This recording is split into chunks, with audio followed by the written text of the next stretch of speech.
예, 대통령까지 나서서 음주운전 이거 문제다. 단속을 강화해야 된다. 처벌 기준도 높여야 된다.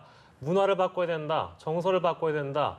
여러 번 강조를 했는데요. 어젯밤 경찰이 경기 지역 고속도로에서 음주운전 단속을 실시해봤습니다. 2시간 동안 음주운전으로 45명이 적발됐습니다. 네, 적발된 45명은 모두 면허 정지, 면허 취소 처분을 받았는데요. 자세한 내용 김혜진 변호사와 함께 이야기 나눠봅니다. 어서 오세요. 안녕하세요. 네, 안녕하세요. 예, 생각보다 굉장히 많은 숫자인데요. 어떻게 보셨습니까? 일단 음주운전은 자기뿐만 아니라 무고한 사람에 대해서 신체적 상해나 사망까지 이르게 하는 사회적 해악성이 매우 큰 범죄입니다. 예. 그럼에도 불구하고 이번처럼 예고를 한다던가 예. 국가는 늘 계도 교육 등을 해왔습니다. 예. 음주운전에 대해서. 그러한 이유는 대다수의 국민들이 자가 운전을 하고 있고 예. 또 술을 마시는 국민들도 매우 많습니다. 네. 이러한 상황에서 음주운전을 너무 철저히 단속하면 예고도 없이 단속을 하면 많은 국민들이 범법자가 되기 때문에 국가적 배려 차원에서 예고 등 또는 계고 등의 행위를 해왔던 것으로 보입니다. 그럼에도 불구하고 특히 이번에는 그 음주운전 단속의 사각지대였던 고속도로에서의 그 음주 단속으로 그 특이성 때문에 더 예고를 많이 했고 언론기관 등을 통해서 더 많은 홍보를 했음에도 불구하고 이렇게 많은 단시간에 많은 음주운전자가 적발됐다는 건 참 개탄스러운 일이라고 보입니다. 예, 알겠습니다. 사실 저희가 앞서 언급했지만 정부에서도 음주운전에 대해서 이제 단호하게 대처하겠다 이런 입장을 여러 번 밝혔음에도 불구하고 계속해서 좀 이런 상황이 벌어지는 이유 저희가 어디서 찾아야 할까요? 일단 술 문화에 대한 사회적 관용이라고 보입니다. 근데 이제는 더 이상 정부 차원에서 국민적 합의에 따르면 사회적인 선의의 피해자가 더 이상 발생되어서는 안 된다는 그런 판단을 내린 것 같습니다. 그래서 음주운전자한테 삼진 아웃제를 도입해서 3번 음주운전으로 걸리면 그때는 구속수사를 원칙으로 하고 실형을 구형하는 등 그런 지시를 내린 것으로 보입니다. 우리 문화를 정말 많이 바꿔야 될 필요가 있습니다. 특히 주변에도 보면 아직 그런 분들 계시잖아요. 맥주 한 잔 정도는 안 걸려. 이렇게 얘기하시는 분들이 쉽게 찾아볼 수 있는데 그런 분들을 우리가 묵과하는 것도 굉장히 문제가 될 수 있다는 점을 이번 일을 통해서 좀 깨달았으면 좋겠습니다. 사건별로 저희가 좀 쪼개서 보면 단속 중에 검문에 불응하고 도주를 하다가 검거된 여성 운전자가 있는데 이때 수치가 0.195%로 밝혀졌다고 하네요. 이 여성의 경우에는 어떤 처벌을 받습니까? 일단 이 여성의 행위는 두 가지로 나눠볼 수 있겠는데 첫 번째는 음주 단속에 불응하고 도주한 행위, 또 하나는 음주한 상태에서 운전을 한 행위 두 가지로 나눠볼 수 있겠는데요. 우리 관련 법규상 음주 측정에 대해서 거부하고 도주한 행위 자체를 처벌하는 법 규정은 없습니다. 도주 과정에서 추적하는 경찰관이 상해를 당했다거나 이런 경우에 이제 공무집행 방해죄 등으로만 처벌할 수 있게 되고요. 근데 지금 이분 같은 경우는 음주 행위를 한 그 행위 자체에 대해서만 처벌이 가능하죠. 이 경우에는 지금 면허는 취소될 것으로 보이고요. 그다음에 실질적으로 이분이 그러니까 초범인지 재범인지 그런 것들을 따져봐야 될 것으로 보이지만 초범이라면 일반적으로 벌금형에 처해질 것으로 보입니다. 알겠습니다. 그런데 심지어는 이제 음주 단속에 걸린 사람 중에 미성년자도 있었다고 하거든요. 미성년자의 경우에 음주운전에 대한 처벌 좀 어떻게 달라지는 부분이 있나요? 일단 미성년자와 관련돼서 형사 미성년자는 이제 14세 미만의 자가 되는데 14세 미만의 자가 이제 음주운전하는 경우는 거의 없을 것으로 보이고 일반적으로 20세 미만의 미성년자를 말하는 것 같습니다.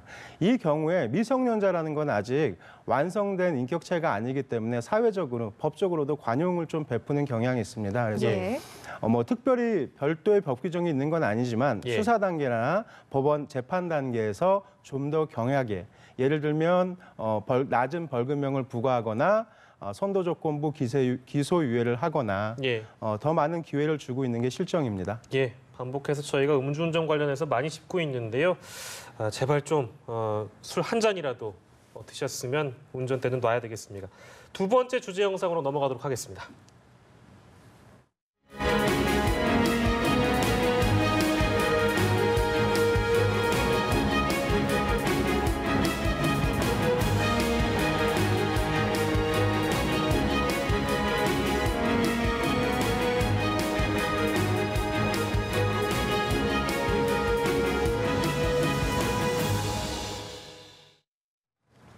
네, 강용석 변호사가 법정 구속이 됐습니다. 징역 1년을 선고한 배경에 대해서 우리가 좀 짚어보도록 하겠습니다. 네, 일단 이 검찰에서 기소한 죄명 자체가 예. 사문서 위조 및 행사죄입니다. 사문서 위조 및 행사죄가 일반적으로는 다른 범죄와 연관돼서 예. 기소가 되는 경우가 많은데 예. 이 경우에는 단독적으로 사문서 위조 및 행사죄로만 예. 지금 기소가 된 상황입니다. 예. 예. 단독적으로 이 문서죄가 기소가 됐을 때 예. 일반적으로는 벌금형이 많이 부과가 됩니다. 예. 근데 이 사안 같은 경우에는 조금 이례적으로 예. 강용석 변호사라는 직업, 예. 그러니까 좀 더 일반인보다 고도의 도덕감을 요하는 변호사라는 사람이 예. 이 범죄를 저질렀다는 점, 예. 또 범죄를 계속해서 부인하고 있다는 점 등 때문에 예. 아무래도 징역 1년이라는 실형을 선고한 것으로 보입니다. 예, 이제 징역 1년 선고가 됐는데 사실 강용석 변호사라는 인물 또 배우 김부선 씨의 법률 대리인을 최근에 맡아서 또 주목받기도 했었는데 이렇게 되면 본인 자체가 구속됐기 때문에 앞으로 법률 대리인 역할을 계속할 수 있을 것인가 이런 의문점이 생기거든요. 그 변호사법 관련 규정을 살펴보면 예. 그 금고 이상의 형이 선고되고 그 집행이 종료된 때로부터 5년까지는 자격이 상실되게 됩니다. 예. 근데 이때 형이 확정되어야만 변호사 자격이 상실됩니다. 예. 그러니까 원칙적으로 강용석 변호사는 그 형이 확정되기 전까지는 변호사의 지위를 유지하기 때문에 예. 변론을 변호 행위를 계속해서 할 수 있습니다. 어. 특히 법무법인 소속 변호사님으로 알고 있는데요. 예. 이 경우에 다른 변호사가 계속해서 예. 변호를 할 수도 있고요. 예. 물론 지금 구속이 되었지만 예. 그 구치소에서 예. 반드시 동석을 해야만 변호를 할 수 있는 건 아닙니다. 구치소 안에서 서면을 작성할 수도 있고 네. 변호를 어떻게 할지 그런 계획도 세울 수 있고 예. 그렇게 되면 이제 다른 법무법인 소속 변호사가 그 강용석 변호사를 접견을 가서 예. 그에 대한 지시나 또는 그런 의견들을 듣고 예. 김부선 씨한테 이제 전달도 충분히 가능할 것으로 보입니다. 네. 그러나 실제로는 예.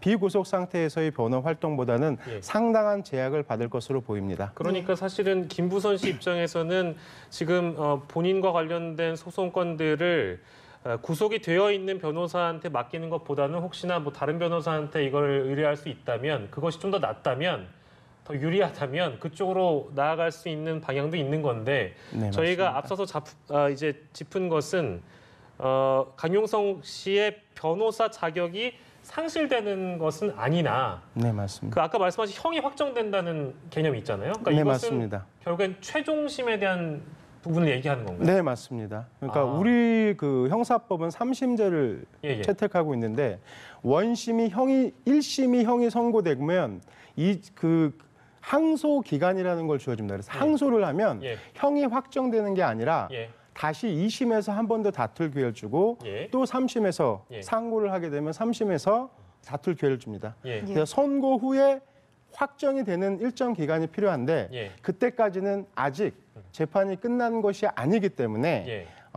현 시점에서는 강용석 변호사가 예. 무죄다, 유죄다라고 말할 수는 없는 것입니다. 여기서 하나만 제가 더 여쭙고 싶은 게요. 일종의 저희는 뭐 변호사가 아니기 때문에 모릅니다만 이제 김 변호사님은 이제 변호사 협회나 이런 어떤 부분들에 대해 잘 아실 것 같아서 그 변호사 협회에서 따로 이제 뭐 징계 절차를 밟는다든지 이런 부분도 혹시 그 여지가 있습니까? 예를 들면 뭐 제명 처분이라든지 여타 이제 여러 가지 정보들이 이제 인터넷상에서 올라오고 있는데 이걸로 끝나는 것이 아니고 어떤 변호사 자격에 대해서 변호사 협회에서 따로 이제 제명을 한다든지 뭐 이런 부분들도 고려를 할 수 있는 건가요? 네, 변호사 협회에서 예. 그 법원의 판단을 존중해서 예. 징계를 별도로 내릴 수 있습니다. 예. 방금 말씀하신 제명도 충분히 할 수가 있고요. 그래요. 예. 근데 뭐 영구 제명이라든지 기간을 예. 정한 제명 이 그 과정이 있게 되는데 예. 실제로 영구 제명이 된 사례는 예. 거의 드물다고 알고 있습니다. 아, 그게 네. 굉장히 그 중한 절차, 중한 결과이기 때문에 그런 겁니까? 아니면은 그동안 그런 사례가 거의 아예 없어요? 사례가 있습니다. 있긴 최근에 있어요? 네네네. 아. 최근에 이제 영구 제명 예. 조치를 한번 내린 적이 있는데 예. 네. 이에 대해서 이제 그 대상 변호사님이 예. 이의 신청을 제기한 것으로 알고 있습니다. 예, 뭐 그럴 기본적으로 가능성? 변호사협회도 예. 법원의 판단을 존중하는 것으로 알고 있습니다. 네, 예, 알겠습니다. 그 부분은 좀 더 저희가 지켜보고요. 예. 강용석 변호사 사문서 위조 혐의로 재판을 받은 건데 저희가 이 부분을 거슬러 올라가다 보면 도도맘 김민아 씨 이 인물과 연관이 또 있기 때문에 이 부분도 좀 짚어봐야 할 것 같습니다. 그 2014년도에 그 소위 파워블로거인 도도맘 김민아 씨와 그 강용석 변호사가 이제 불륜 스캔들에 휩싸이게 되는데 예. 그 김민아 씨 남편이 그 자신의 그 혼인 생활의 파탄의 책임이 예. 강용석 변호사한테 있다 예. 해서 손해배상 청구 소송을 제기합니다. 1억 원에. 예. 근데 이 과정에서 그 김민아 씨가 그 강용석 변호사와 공모해서 그 남편 명의의 인감증명서 그리고 소취하서를 작성해서 예. 법원에 제출하게 됩니다. 이 과정에서 강용석 변호사와 김민아 씨가 공모했다. 예. 예. 그래서 소취하서를 법원에 제출하면서 예. 네, 음. 동죄가 성립되는 것으로 네, 그 기소가 된 겁니다. 그 부분을 그러니까 이제 강 변호사가 인지하고 있었던 거 아니냐에 대한 부분 그 판결이 오늘 이제 네, 내렸다고 보면 맞습니다. 되겠죠. 네. 알겠습니다. 강용석 변호사 법정 구속권을 다뤄봤고요. 저희가 다음 주제 영상으로 넘어가도록 하겠습니다.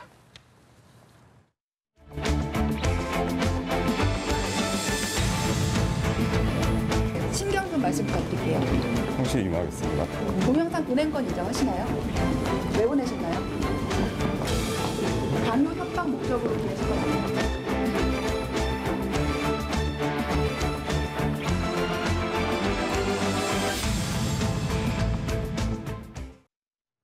네, 뭐 방금 영장 실질 심사에 출석하는 모습을 보여드렸고 최 씨의 구속 여부 오늘 밤 안으로는 좀 나올 예정이기 때문에 이제 곧 있으면 구속 여부가 결정이 될 텐데 구속 가능성 어떻게 보십니까?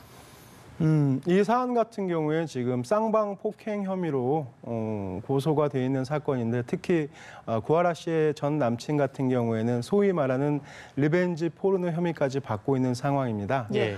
근데 이 리벤지 포르노 사건 같은 경우에는 어떤 내용으로 과연 협박을 했고 상대방한테 얼마만큼의 위해성을 미쳤느냐에 따라서 예. 구속 여부가 판단될 것으로 보입니다. 그런데 개인적인 생각으로는 우리 그 형사소송법상 원칙은 불구속 수사가 원칙이고요. 예. 그러니까 구속하는 경우는 예외적입니다. 범죄 혐의가 상당하고 주거 부정, 도주 우려, 증거 인멸의 우려가 있을 경우에 한해서 예. 예외적으로 구속 수사를 하게 되는데요. 이 사안의 경우에 수사 당국에서 이미 증거들을 많이 확보한 상태이기 때문에 예. 구속 가능성은 그렇게 높아 보이지는 않는데 예. 구체적인 판단은 법원에서 할 것으로 보입니다. 예. 뭐 저희가 여러 가지 이제 혐의에 대해서 이 건과 관련해서는 뭐 많이 다뤘었는데 상해 혐의, 협박 혐의, 강요 등 여러 가지 혐의들이 많이 거론이 되고 있습니다. 근데 아직까지는 구속 여부에 대한 부분도 좀 저희가 지켜봐야 되고 지금 이제 하나의 과정이기 때문에 만약에 이런 혐의들이 어느 정도 인정되고 처벌을 받아야 된다면 어느 정도의 처벌을 우리가 예상할 수 있을까요? 기소되는 죄명 중에 인정되는 죄명에 따라서 물론 달라질 수가 있겠는데요. 예. 일반적으로 리벤지 포르노 같은 경우에는 보통 벌금형으로 많이 선고가 되었습니다. 근데 예. 최근에는 그 사회적 해악성이 또 개인적인 피해가 너무 심각한 경우에는 예. 실형을 선고하는 경우도 물론 있었습니다. 예. 근데 이 사건 같은 경우에는 지금 유명한 가수에 예. 대한 피해 부분뿐만 아니라 예. 일반인으로서의 법적 보호도 고려해야 된다고 생각됩니다. 예, 알겠습니다. 오늘 일단 실제 심사를 좀 지켜보도록 하고요. 마지막으로 저희가 짧게 다뤄볼 내용이 오늘 이제 유치원 관련된 내용인데 한 유총에서 입장을 밝혔습니다. 일단은 그 내용을 어떻게 보셨는지 저희가 말씀을 들어보고 마지막으로 짧게 하나만 더 여쭙도록 하겠습니다. 어떻게 보셨어요? 고양이한테 생선을 맡기면 예. 고양이가 생선을 먹지 않을까요? 제3자, 예. 제3의 기관, 예. 특히 국가기관에서 비리 시스템을 가동을 해서 상시 감시를 하는 것이 예. 저는 타당하다고 생각을 하고요. 예. 국민들 입장에서는 이제 의무교육이 초등학교, 중학교뿐만 아니라 예. 제 생각에는 유치원 때부터 시작돼야 된다고 생각하거든요. 예. 그렇기 때문에 지원금, 보조금으로 뭐 바뀔 수도 있지만 예. 그렇게 지원을 하는 거고요. 그런 혜택이 주어진다면 분명히 감시할 권한이 국민들한테 있다고 보여집니다. 예, 내일 이제 정부 대책이 발표된다고 하니까요. 그 발표 내용도 좀 지켜보도록 하고 오늘 여러 가지 이슈들 김이진 변호사와 함께했습니다. 고맙습니다. 고맙습니다. 감사합니다.